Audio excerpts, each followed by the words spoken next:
आपने जो deeply research करी है, तो सिंस अभी हम दाऊद की बात करने ही वाले हैं, आपकी डीप रिसर्च के हिसाब से मैं अब जानना चाहता हूँ, थोड़ा पहले चलते हैं। बिल्कुल। दाऊद की initial rivalries, how and when did Dawood actually became Dawood? Correct यार, दाऊद का ना काफ़ी सारी उसके साथ चीज़ें जुड़ी हैं। देखो, सबसे पहला एक जो केस आता है सामने, वो आता है कि दाऊद एक्चुअल में दाऊद बना कैसे। कुछ लोग बताते हैं कि इकबाल नतीक एक जर्नलिस्ट हुआ करते थे, अपना खुद का अखबार चलाते थे, राजदार के नाम से, वीकली था मुंबई में, उर्दू वीकली हुआ करता था वो, हर साप्ताहिक में, हर सप्ते में उसका आता था नया एडिशन। तो राजदार के मालिक हुआ करते थे, और वो उस समय पे ये दो जो गैंग होते थे, जो सबसे पहला गैंग रहा पठान गैंग मुंबई का, करीम लाला जिसके फाउंडर हुआ करते थे, मतलब उन्हीं ने लीड किया उसको बाद में आगे जाके। तो वो जो थे इकबाल नतीक, वो उनके खिलाफ बहुत छापा करते थे वहाँ पे। दाऊद वाला ये जो गैंग था, जो बाद में एक कोंकणी गैंग और बाकी बाद में आगे जाके डी कंपनी बनी है, ये तो बहुत बाद में 90s में, लेकिन उस टाइम पे वो दाऊद का, क्योंकि दोनों के दोनों सेम एरिया से थे, इकबाल नतीक और दाऊद इब्राहिम रत्नागिरी से आते थे। इनके एंसेस्ट्रल जो आपके होम थे वो रत्नागिरी में थे, तो वहाँ से आते थे। और ये दाऊद उनकी तारीफ बहुत करता था कि भाई बंदे में दम है, अकेला दुबला पतला लड़का, पठान गैंग के लिए वो अच्छे खासे बड़े बड़े गैंगस्टर्स उनके खिलाफ लिख देता है, नाम सहित लिखते थे। तो ये जो चीज़ें थी ना, नाम सहित लिखना करना, तो इससे दाऊद इब्राहिम के काफ़ी नज़दीक थे इकबाल नतीक। नतीक की इसी रिवेंज के चलते कि भैया हमारे खिलाफ लगातार छाप देता है, सईद बाटला और आपका एक और शख्स था आयूब लाला, पठान गैंग का, इन लोगों ने हत्या कर दी थी। ये जो रिवेंज था ना, इसके बाद इसका रिवेंज लेने के लिए दाऊद इब्राहिम पहली बार एक तरह से जो निखर के सामने आया कि भाई उसने सईद बाटला को भी मारा और आयूब लाला को भी मारा। तो वहाँ से वो एक निकल के सामने आता है। उसके बाद ये करीबन 1977 की बात है, इकबाल नतीक का जब हत्या हुई। इसके बाद ये जो राइवलरी चलती गई कि भाई सबसे बड़े गैंग के साथ में, पठान गैंग जो सबसे बड़ा गैंग हुआ करता था उस टाइम पे ना मुंबई में, नागपाड़ा, मोहम्मद अली रोड, आपका डोंगरी, ये सारे इलाके में मतलब इन लोगों का चलता था। तो उनके साथ में भाई एक नया गैंग आया है, साबिर इब्राहिम कास्कर का गैंग। साबिर इब्राहिम कास्कर दाऊद का बड़ा भाई था। अच्छा, ठीक है। और 3-4 साल ये निकला यहाँ से ये दौर। उसके बाद ये जो राइवलरी थी इतनी ज़्यादा बड़ी कि साबिर इब्राहिम कास्कर की मर्डर कर दिया गया। किसके द्वारा? पठान गैंग के द्वारा। तो इसके बाद में फिर आपने जो एक मूवी देखी होगी, shoot out at Wadala, Manya Surve का कैरेक्टर आता है उसमें, जॉन अब्राहम ने प्ले किया है। तो काफ़ी अच्छा कैरेक्टर है वो, लेकिन मूवी में अच्छा कैरेक्टर है, और दो रियल लाइफ में उतना ही खुखार और ख़तरनाक कैरेक्टर था वो।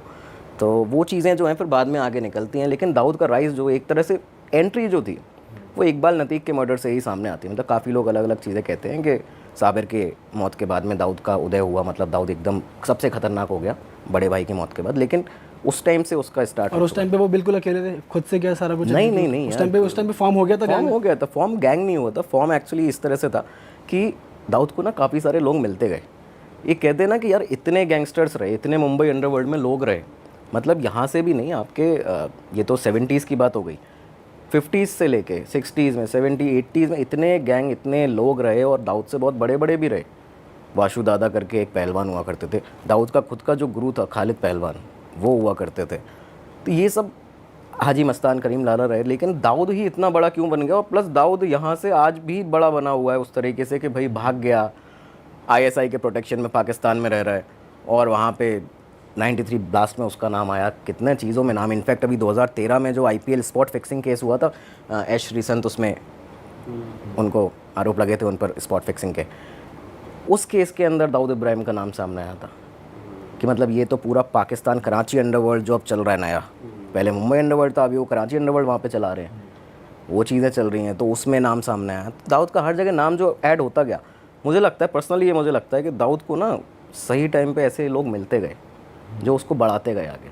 चाहे आप उसके मेंटोर की बात ले लो, खालिद पहलवान, चाहे उसके बाद में दाऊद का आगे साबिर इब्राहिम कास्कर जो उसका बड़ा भाई था, भाई वो पहले से ही पठान गैंग में काम कर रहा था, ये लोग पहले से उन क्रिमिनल एक्टिविटीज़ में थे। उसके फादर पुलिस वाले थे, ठीक है, पुलिस से रिटायर हो चुके थे उस टाइम पे, तो 77 के अराउंड रिटायर हो चुके थे। तो काफ़ी बार उसने ये भी किया कि भाई मैं पुलिस वाले का लड़का हूँ।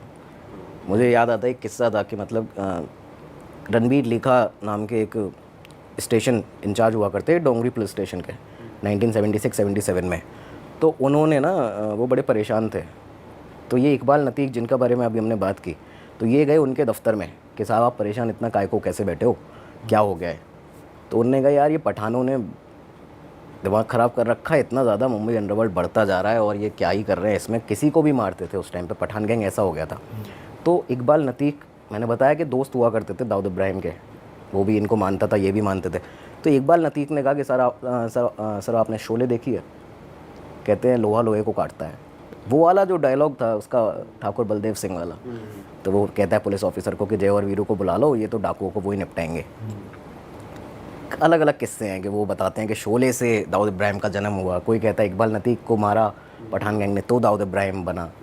तो वो खैर वहाँ से वो चीज़ आती है कि उन्होंने पहली बार जब रणबीर लेखा ने देखा दाऊद इब्राहिम को, तो ये जे हॉस्पिटल वाले रोड पे ना सड़क पे किसी को, एक मतलब दुबला पतला था उस समय और 20 साल की उम्र थी, लेकिन एक अच्छे खासे पठान लड़के को, वेल बिल्ट, उसको बुरी तरह मारा, मतलब उसके सिर से खून, मुंह से खून। उन्होंने जब देखा, रणबीर लिखा ने, वो अपनी पेट्रोलिंग पे थे, उन्होंने देखा करा कि भाई कौन है, नाम पूछा, कहता दाऊद इब्राहिम कासकर और मैं पुलिस वाले का लड़का हूँ। तो वो पुलिस वाले का नाम यूज़ करना, हर बार अपने पिता का वो चीज़ें करना, ये चीज़ें उसने आगे भी कई बार की है। तो मुझे लगता है हर जगह ना उसको कहीं ना कहीं लोग मिलते गए।